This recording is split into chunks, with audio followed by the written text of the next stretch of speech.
Hi guys, welcome to the 7th edition of Talking Travel with me, Andrew.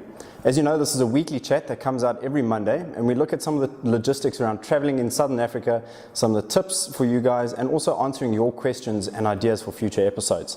You can follow us on Facebook at facebook.com/wildeyesa or on Twitter @wildeyesa. This is also part of a series of chats which come out on a weekly basis. Gerry Walt does the photo chat, which also comes out on a Monday, where he looks at post-processing of images, photographic techniques and tips. And then on a Friday, we have the photo tip, which gives you that little bit of inspiration that you might need for an upcoming weekend. So be sure to follow us, check out those video clips which come out every single week.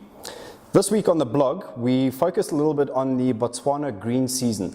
You'll remember in last week's chat, we looked at the pros and cons of the green season, mainly pros, because it really is a good time to visit Botswana and you can get some good rates. So this week on the blog, we looked at the top 10 highlights of Botswana in the green season, and then we also looked at the highlights in the Central Kalahari as well as the Okavango Delta.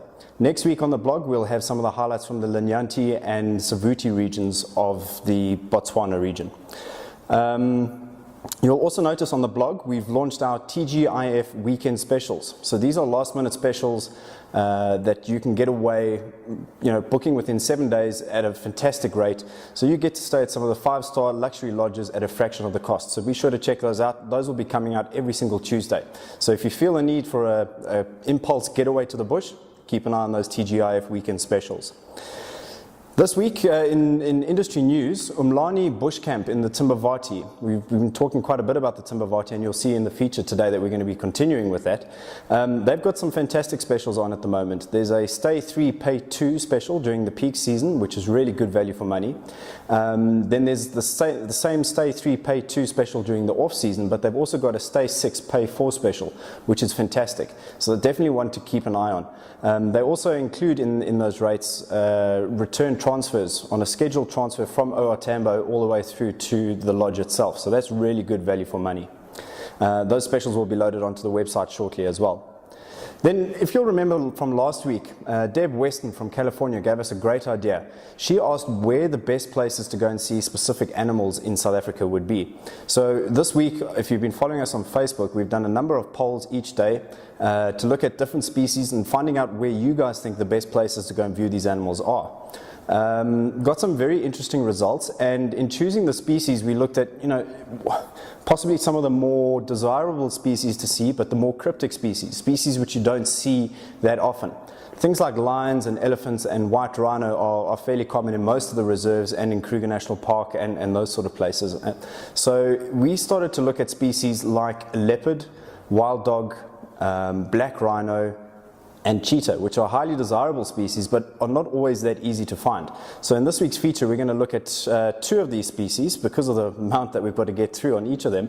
This week we're going to focus on leopard and wild dog and finding out which of those places or which reserves are best to see these animals. So starting with leopard, the results from the poll on Facebook were pretty predictable. Most people said the Sabi Sands. Now, for a lot of people that are traveling to South Africa, the Sabi Sands and lodges which occur in that region are just way beyond the budget. It's a fantastic area, and don't get me wrong, if you can afford to go there, brilliant leopard sightings, brilliant big five in general, I would say. So the Sabi Sands clearly won that poll. That includes areas like Singita, Londolozi, Mala Mala, Lion Sands, and all of those lodges, as I've mentioned, are fairly expensive. Then there was also mention of the Timbavati, which I've advocated as one of the better places to go and see leopard, as well as the Sabi Sands. And the pricing on lodges and accommodation options in the Timbavati region are a little bit more affordable than that of the Sabi Sands.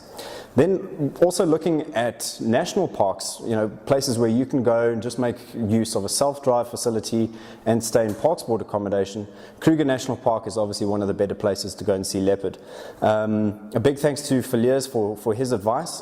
He reckons around the Berkendal region, as well as the Sabi River Road between Skakuza and Lower Sabi. Those are good places to go and see leopard. I know that Sabi River Road is fantastic, especially early mornings and late afternoons. Leopards start to get a little bit more mobile around that time.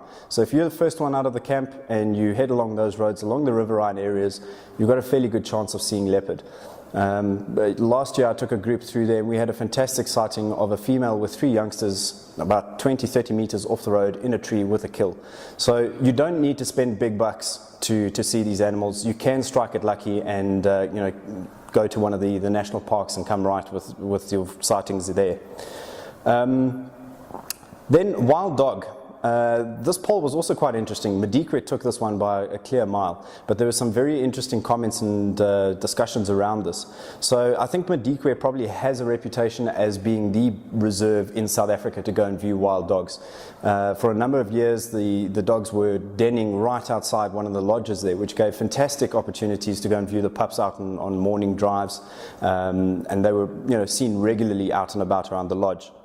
In terms of national parks where you can go and see wild dogs, Shishluwe Mfolozi came up as one of the best options, and thanks to Andrew Kerncross for his recommendations and notes on that. And he was saying the Nyalazi Gate, sort of a couple of kilometers north of the Nyalazi Gate towards the hilltop region, is very good for wild dogs. He also mentioned that the western section near Mganu, I'm not sure if I'm pronouncing these correctly, so Andrew, if you've got any tips, feel free to drop us a line. He said that western section along the river there is also very good for wild dogs. The Endangered Wildlife Trust runs a research project in the Shishluwe Mfolozi and Mkuzi region, and they're looking at the movements of wild dogs in these areas. So if you're lucky, you might be lucky enough to bump into one of the research vehicles in that area. And I'm sure if you ask the guys, where the best places to go and view the dogs are, where they might be at that specific time, they'd be more than happy to help you out. Then Kruger National Park, again, the Bergendal and Skukuza regions. There are often sightings of packs down in the southern region and in the central region here. And Faliers, again, also very grateful for his comments on that post. The best time to see wild dogs? Generally, wild dogs move over long distances. Speaking from experience in Madikwe, it wasn't uncommon to find one of the packs down on the southern boundary of the reserve, and then the next day to find them 20 kilometers to the north on the northern boundary of the reserve. So they can cover huge distances. Where their movements become a little bit more localized is when they are denning, sort of from about April, May, the start of winter, and when they have pups in the middle of winter here in South Africa. Their movements become a little bit more localized, so it can be a little bit easier to see them then. The downside is if they do den in a wilderness area where there's no roads, chances are that you're not going to be able to find them. So that's the bit of a tricky one. But definitely the Kruger National Park, Shishluwe Mfolozi and Madikwe are the best places in South Africa to go and see these magnificent creatures at the moment. So next week we'll continue to look at this. Next week's species we're going to focus on cheetah and black rhino. But just before we go, just a parting word. You can go into these areas with the best of intentions of seeing these animals, and yes, they might be better. You might stand a better chance of seeing them in these regions, but it's never guaranteed. You've always got to put in the hard hours, and having little tips and notes like this will help you along the way and make your life a little bit more easier when you're trying to find these animals. But it really is about luck. And the more time you spend out there, the luckier you get. So we'll see you next week for the second edition of this little follow-up, where we're going to look at cheetah and black rhino. So feel free, again, to drop us any comments or suggestions that you might have, any questions that you have, or features that you would like to see in upcoming episodes. Catch you next week. Cheers.